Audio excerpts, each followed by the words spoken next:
Hello dear student, in last lecture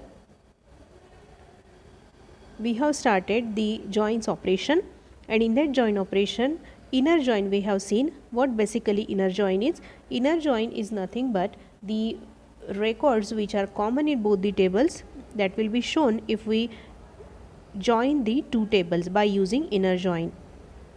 Now in this lecture we will see the left join operation. Left join operation returns all the rows of the table on the left side of the join and matching rows for the table on the right side of the join.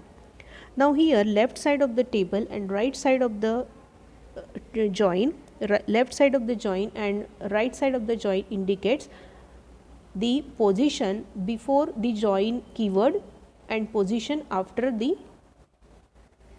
join operation or join keyword. So left table means the table which is before join operation, and right table or right side is after the join keyword. The rows for which there is no matching row on the right side, the result set will contain null, and left join is also known as left outer join. So here basically this left join also shows the common records, but here on the right side in left join, on the right side table, the records which are not matching are indicated by join null operator, null keyword. This is the Venn diagram for left join. So here in this table we can see the contents that table A, or this will show the contents which belongs to A and not belongs to B.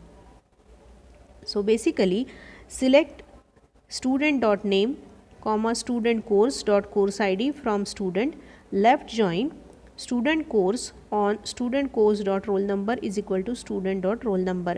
We are comparing these two on the roll number because that is the common field.